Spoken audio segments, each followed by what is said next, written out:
Hey, welcome to episode 5 of the Learning to Preach podcast. In this episode, we want to talk about 3 keys to a great sermon, credited to my dear friend Will Walker, author of the famous 2005 work, Kingdom of Couches, also co-author of works like The Gospel-Centered Life, or the Lent devotional, The Journey to the Cross, or Journey to the Cross, not The Journey to the Cross. Will and I had the privilege of serving and leading here at Coram Deo together for a number of years, and we honed our preaching together over the course of years. I don't know where Will got these, but I know that I got these from Will. So he gets credit for the 3 keys to a great sermon. Here they are: insight, tension, and emotion. At some point as we were working out our thinking about preaching, Will said, hey, I think there are 3 things that make a sermon good. Will's the kind of person who just likes to think about what makes something good. And this is what he arrived at: insight, tension, and emotion. You'll see that these are roughly analogous to Aristotle's famous categories of rhetoric: ethos, pathos, and logos. Okay, so anyone who's studied classical rhetoric shouldn't be surprised by these 3 things. They're not exactly a one-to-one correlation, but it's not surprising that they land in similar categories. What do we mean by insight? What makes a great sermon is when people see something in Scripture that they hadn't seen before, where you bring meaningful insight. You make them go, oh, I hadn't seen that before, or oh, that's really insightful, or oh, that's a powerful connection I hadn't made before. If you want to think about it, this is what Jesus is doing in Luke chapter 24, when after his resurrection, it says he taught went through the Scriptures with his disciples and showed them how it all pointed to him. What he's doing is taking texts they'd probably grown up reading as young Jewish boys and helping them say, oh, that was about the Messiah. Oh, that's about Jesus. Oh, that mentions the crucifixion. Imagine reading Isaiah 53 with Jesus after his resurrection and realizing here's this famous text that talks about the Lamb, and now Jesus is showing me that's about him, right? That aha, lights going on moment is what insight is. And as often as you have the power and the ability to bring insight in a sermon, people are going to feel like that was not only helpful, it was powerful, it was challenging. The second thing is tension. Tension is what good movies rely on. It's what good storytelling relies on. It's what good comedy relies on, right? What good comedy does, what a good comedian does, is he sets up tension and the punchline resolves that tension. He starts telling a story and you're like, I wonder where this is going. And it builds tension in you because you're trying to anticipate what's the punchline here. Then when the punchline gets delivered, you're like, oh, I see it. I get it, right?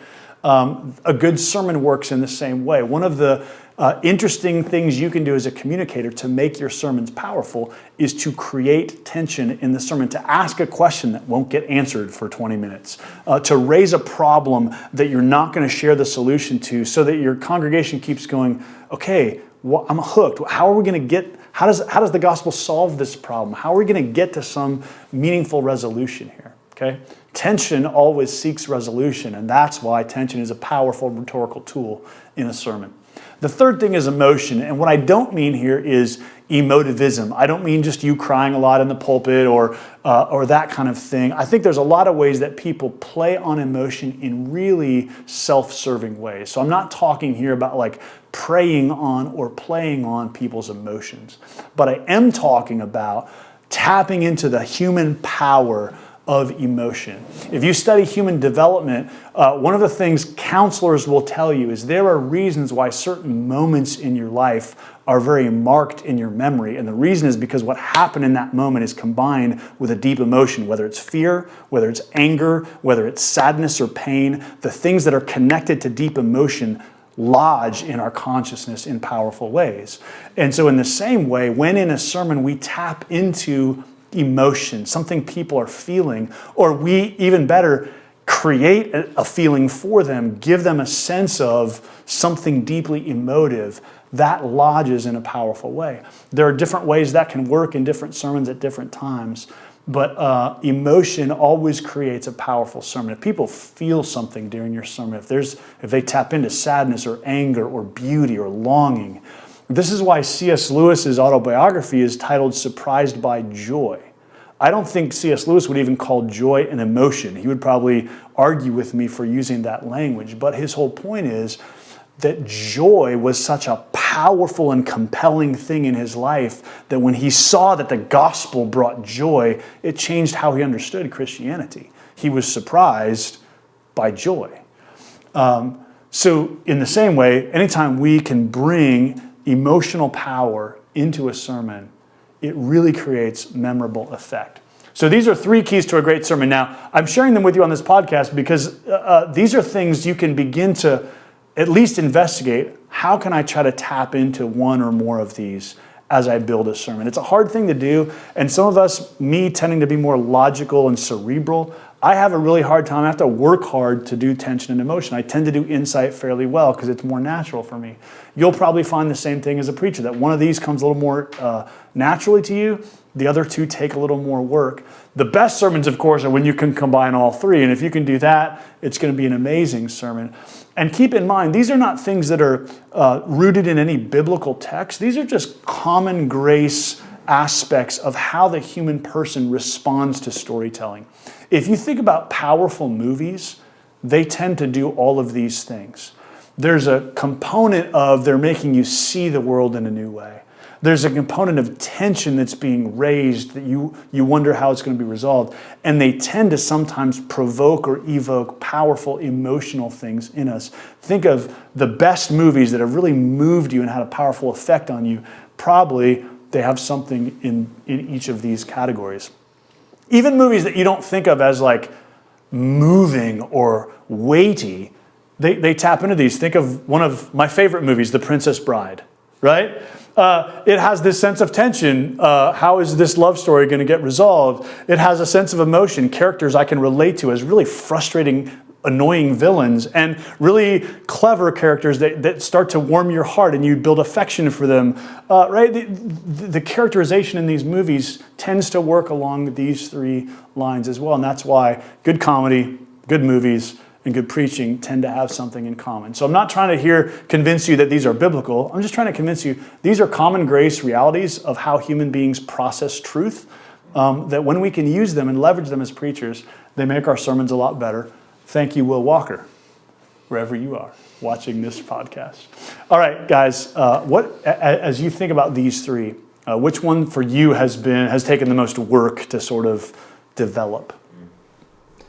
Tension for me has definitely been the hardest because I'm always thinking about the whole sermon at once when I'm writing it. So then my tendency has been to give away the resolution to the problem, like right after I state the problem. Because you don't want the audience to feel the discomfort of that tension. Right. So it's hard for me to then, how do I tuck that away and save that for later? And that's where you've been really helpful as you're reviewing my sermons before I give them. Say, hey, nope, don't say that yet. You want to let that ride and leave that to the end a little bit. Yeah.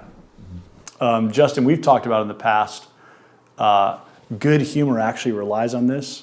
We've joked about, even as we think about what people in our church find funny, it almost kind of has to cross the line into things that feel almost uncomfortable. Like, can we actually laugh about it? Is it okay to laugh about that? Oh, we can? Okay.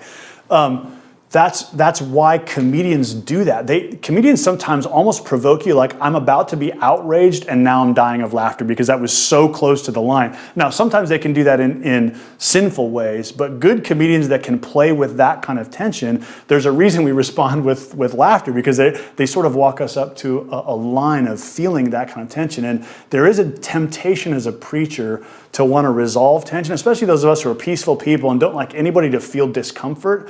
There's a sense in which when I set up a problem in the introduction that's not going to get resolved until the last point, I have to hold that tension for 20 or 30 minutes, and that can feel like a hard thing to do. It can feel like people in the room are leaning forward and going, okay, but what? But how are we going to solve this? But when you can do that, here's the win. The people in the room are leaning forward for the next 30 minutes, and that's a really good thing for the gospel. Holding the tension, too, is another piece of art when it comes to crafting a sermon, is how do you introduce a tension early, not resolve it right away, but then also don't let people forget about it. Don't let it disappear in their mind. So even finding ways to kind of stoke the fire of the tension is important. Going back to your earlier question, I think for myself, oftentimes trying to include emotion can be challenging for me. I think that's where intentional pauses have been really helpful when it comes to just delivery. Realizing that, hey, some lines, some statements are going to provoke emotion, and you have to let those statements breathe for that emotion to come out, rather than just continuing to move forward through the sermon. So I think even thinking carefully about intentional pauses to allow some of these things to breathe has been helpful. This is where I think feedback can be so helpful too, even if you're a small town or a one-man show, not a one-man show, but a one-guy preacher, asking your people how that resonated with them, or vice versa. How do you experience me in the pulpit? Man, you're really heavy-handed, it sounds like. You sometimes come off as arrogant. When I talk with you outside of that, I don't experience you that way, but maybe, that's really helpful knowledge, all the way to I don't really know if you believe what you're saying. Sometimes, or I hear you get more passionate about other things, like at the Husker football game, or vice versa. That's really helpful. And so I know we've created that in our, circle on Monday afternoon. So even if a guy doesn't have that, I think it's widely helpful to be able to ask even outside help, or to send, videos of your sermon if you're remote. And I know we used to do this, and hey, can we get some feedback for some guys that are maybe years ahead of us? What do you think? So having one or two people whose feedback you trust, and just trying to say, hey, would you tell me when I hit one of these notes? Give me some feedback of oh, that was helpful. And don't tell me if I miss, because I'll just assume I miss unless you tell me. We often don't need more critical feedback for our sermons, but sometimes we do need to know, hey, when did a sermon really resonate? When was there a story or a point or a moment where it really felt like something meaningful was happening? It's sometimes really good to have a few people you trust to give you that kind of feedback. As a brief side note, I think you need to be careful about who you ask for feedback, though, because not all feedback is equal, and some feedback is just unhelpful. So being thoughtful about who you get that from makes a real difference on whether or not you grow or just feel totally crushed in all of these areas. But for me, my biggest struggle is always in the area of emotion. I've found it to be particularly challenging because I'm pretty heady. I think things through my mind a lot. I have a hard time getting outside of my own brain, and just the struggle to connect in a way that's human has been really challenging for me. But I found it to be really important because I feel like that emotion piece is, in a large part, what makes you relatable, and it's what takes your content from theory to something that's really concrete and real to people. If they can say, if you have a whole lot of good information, but it doesn't necessarily provoke any emotion, I don't feel like there's any emotional connection to the content, it just goes over my head or I lose interest in it. But if you can provoke some sense of emotion, an emotional connection to the content, to you as a preacher, to the Lord Jesus through that, then it makes it really, really real to me in ways that I feel like I can walk away with because they're intersecting my real world, my daily life. One of the things we can do here, you're right that I'm the same way. I've had to really struggle to grow here. There's some people who just tap that emotion so much more intuitively and naturally. One of the things we can do here that's a starting point is just to name emotions in people that we know are there. I've found that helped me begin to build some capacity in this category, is just say, hey, some of you right now, here's what you're feeling. Or some of you are at a place in life where this is especially when that emotion is toward God or toward the people of God. Hey, some of you hate the church and you're bitter against God. Or, hey, have you ever been in a place where you honestly just don't know what to say to God because it feels like he's so absent? When you can name those things and some percentage of the congregation goes, oh, you just read my mail? That's powerful, even if you're not able yet to inhabit that emotion yourself. Just speaking those things for people makes them say, oh, you know something about what's going on in my soul. You've been there, or you know what that feels like. And that's really what you're aiming at, is the idea of, oh, you know what that feels like. This is what the Psalms do for us. They name our emotions. They name our longings. They name our frustrations and fears. And that's why the Psalms for God's people have been for a long time such a rich place to go, is because we feel like, oh, these things name us a little bit. They describe things we can resonate with.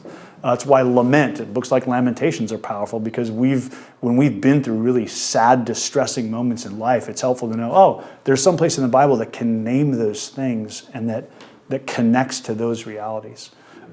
So even if we can't access emotion, just being able to speak it and name it sometimes is a really powerful way to get started in that direction. I think one thing that's been really helpful to me in that recently is not being too quick to move from preparation to pulpit. I'm the type of person who usually is like, hey, I now understand it. Let me go communicate to someone else. And I'm missing a lot of people in that because I'm not actually feeling that. I'm not actually sitting there. It's not actually provoking worship in me. And the last sermon that I preached, I spent more time praying that the Lord would use that to elicit in me a sense of worship, a sense of longing, a sense of change, a sense of joy or expectation or whatever it might be. I spent more time doing that than I did actually on sermon prep, and just proved to be powerful. Yeah, it proved to be really, really helpful. It made it more worshipful for me, and I think it connected better with the audience in a way that made it more worshipful and transformative for them. Yeah. Bob, what do you feel like is the best time to try to, I mean, we're always looking for these opportunities to build these things, but if you're more of a novice preacher, you don't always have the capacity to think about all these things. You're still on step one trying to build a skeleton, right? What would you say to the person who's just starting out? What phase of the development? Figure out which one you're most naturally lean toward and just try to do that. Like, you probably are more of an insight guy, just lean into that. That's what I would tell. Figure out how you're wired and just lean into the one that comes most naturally for you. Try to just develop capacity in that area, and then slowly over time build the others. You know, Walker was really good at tension. He was great at building that. And every time he preached, I was like, hey man, you do that great. Lean into that. You're brilliant at that. So figure out which one sort of more intuitively is natural for you and try to just start there. And then just having these categories is helpful to go, okay, I want to, as much as I can, that emotion one for me, anytime I know, I have a compelling story that sort of taps that, I want to know, okay, hey, I can't do that in every sermon, but man, there's a few sermons where I know something really powerful is going to happen because I just know how this story is going to land. I know how this moment is going to feel. And so I want to try to leverage that well, but that doesn't happen every week for me. That's fairly infrequent. All right, so there, friends, are 3 keys to building a great sermon, and I hope they help you continue to build your arsenal and your toolbox for effective preaching. In the next episode of this podcast, we're going to talk about 6 ways to make your sermon gospel-centered, 6 ways to ensure that the gospel is at the heart of your sermon. This is the biggest category I've had to work on, and I've built 6 things and found 6 things that have been helpful to me. I want to share them with you, so we'll see you next time for that.